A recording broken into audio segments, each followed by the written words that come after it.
Alright, so this is a little project that I have been working on with some friends. It's basically my very first true Wildcat.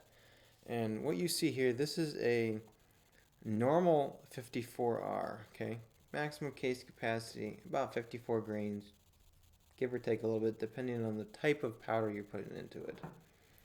What you see here, this is a 54R Improve, alright?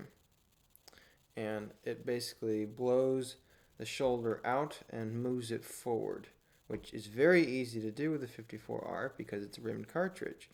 Normally, we would have to create a false shoulder by expanding the neck and then detracting it again with a sizing die at a point in order to create a false shoulder if we were going to do something like this. But because it's a rimmed cartridge, it's very easy to do. I can basically take a piece of factory ammo, with the exception of steel, and put it in your rifle and shoot it, and it will come out looking like this.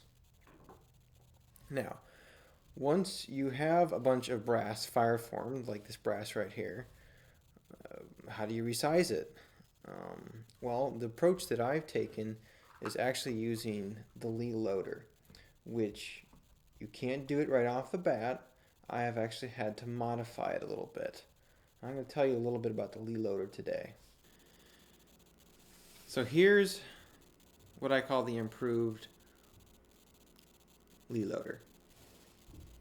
Now, this die is so close to being a perfect solution for neck sizing your improved cartridge, with one exception.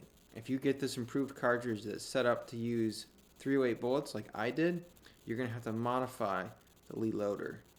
If you get it set up for 311 bullets, then you're not going to have to modify it. And the reason being, of course, if you look at the neck on this thing, it's much shorter, okay? You can only push this into your Lee loader so far, which, as we discussed earlier, the farther in you push it, the more it contracts the neck. Because of that, since I'm shooting a 308 bullet in this, I can't use it. So I had to modify it. Basically what I did is I took it to my smith,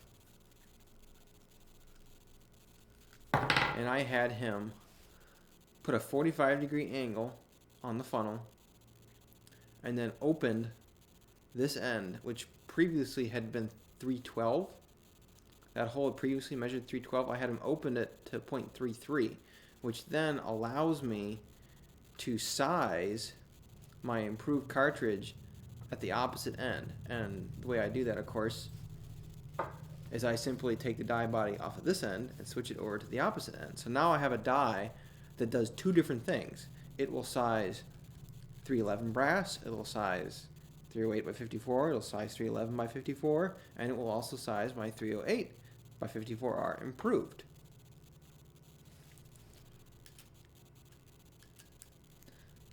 And all of this is great because I can take this to the range and do load development with it, which I like that. Now, I'm going to rant here a little bit about Lee's quality. I mean, this is really a neat product, okay? I wish somebody else made a product like this, but did a better job at making it because, okay, when we chucked this thing up in the lathe, okay, the 6-jaw chuck that we were using had 0 run out, okay, down to the 10,000th. This thing, we mic'd it. The inside mouth was like 7,000ths out of concentricity. Not good, okay? And to top that off, the seating stem was even worse. I mean, it was 7,000ths out around and a total of 14,000ths out of concentricity. That's how crooked this thing would have been seating my bullets. So, got that fixed. Basically, chewed up the one end. The factory end that shoots, standard 54R is still out of concentricity because I can't obviously remove any more metal than it would be useless. But, yeah, that's the quality of Lee products. It's not very good. I mean, they're great ideas. I love this thing, but it needed to be fixed. Previously, when I had used this Lee loader to size brass, it was giving me 3 to 4 thousandths of run out on the brass. And now, after doing a little bit of work on it, taking it to the smith and everything, I'll show you here. Here's a piece of improved brass.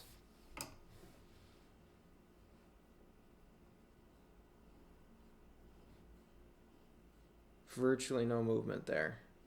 Like what, 3/4 of a thousandth? Not even that.